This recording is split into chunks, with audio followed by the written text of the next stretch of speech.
First off, we're getting a slight break from that winter blast, but winds are still going strong. We're going to check in with David right away. We have breaking news to get to you this morning on the local response to the coronavirus outbreak. Edinburgh University has just announced some dramatic steps the school is taking to keep students safe. Lots of eyes on a pair of bald eagle eggs at Big Bear Lake out in California. They're expected to hatch any minute now, and we've had a pretty mild winter so far, not counting this past weekend. And according to wildlife officials, that means wildlife activity has been up across the area, including coyotes. And in Mill Creek, police have a shooting investigation on their hands this morning. It landed a teenager in the hospital. J-Lo said it in one of her hit songs, "Love don't cost a thing." But a Kansas City man may say differently. His search for love could end up costing him $50,000.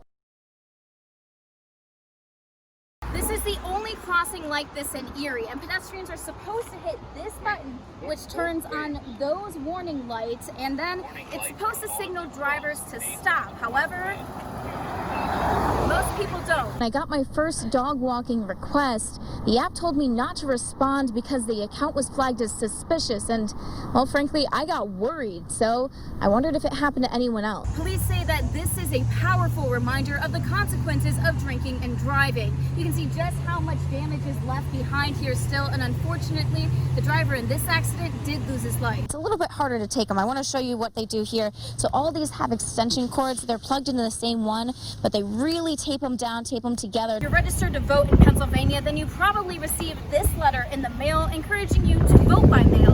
But that sparked some serious concern with local voters after President Trump's threats to the Postal Service's funding. I'm the Earth and this is the moon.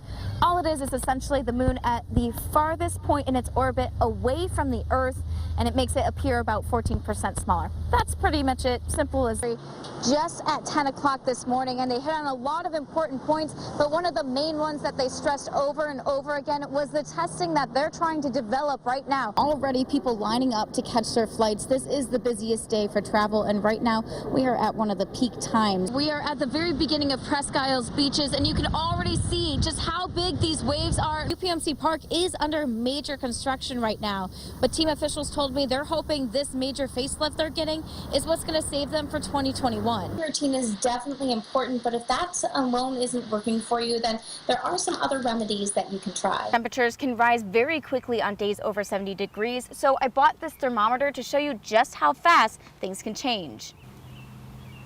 Even though the problem hasn't been fully solved yet, there are still some thrill seekers still willing to try it out. No set date for a groundbreaking here on 16th and Parade. The group is hoping that this empty field will be a fully functional gym in just a few months. It's going to be roughly 100 square feet and have space for various training programs. The water inlet is only about this big, and it's pretty powerful. It's hard to see. It's actually right here in the pool, right behind this jet, which attracts little kids to it without even knowing that it's there.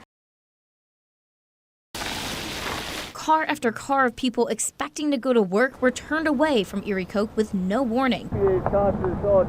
One of those employees identified himself by just his nickname, Richie. He was part-time at the plant after working there for 24 years. And how are you feeling? Not good. I want to keep going working part-time. The shutdown comes just 6 days before Christmas. Very bad present for everybody. Even the plant's neighbors who have been hoping for action are upset with the timing. I hate like how to see people lose their job, especially at this time of year. But something has to be done. Bob Sazorek has lived in the neighborhood next to Erie Coke for more than 60 years. I've lived in this neighborhood all my life. And even though he's been an advocate for cracking down on the plant for its many pollution violations, he hoped for better for the employees. It sucks, it does. I mean, these people deserve better. They don't deserve to be locked out.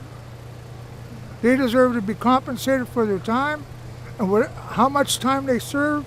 You know, they deserve a better shot. While some will now have to go looking for another job, older employees like Richie are just going to call it quits and retire. Any idea what you'll do next?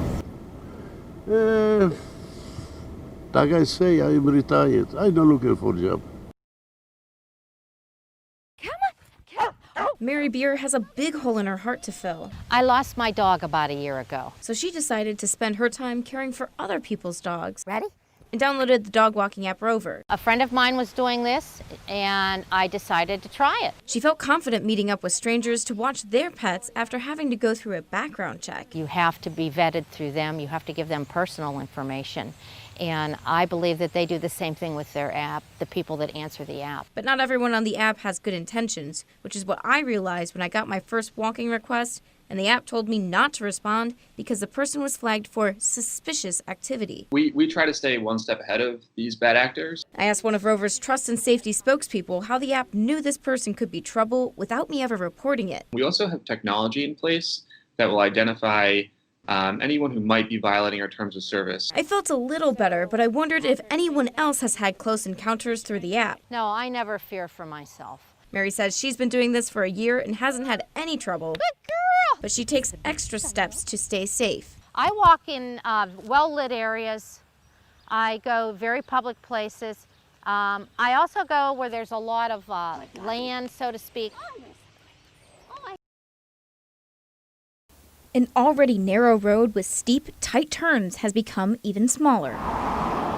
Hikers and families wanting to enjoy Wintergreen Gorge have to park on the side of the road now that construction has the parking area temporarily closed.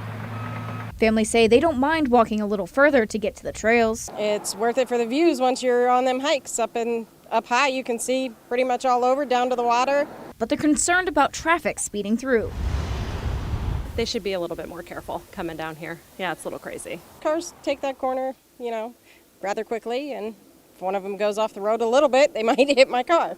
Or worse. Children, there's a lot of children that like to, go take their hikes with their families and go into the creek and play in the water, and even people who have animals, they take their animals around here. You might catch a loose animal. While the construction is the reason parking here is more dangerous, they're glad they'll have an improved trailhead to park at when it's finished. It'll be a little safer, especially for families that come down. We'll deal with it, and when they're done, it'll be worth it.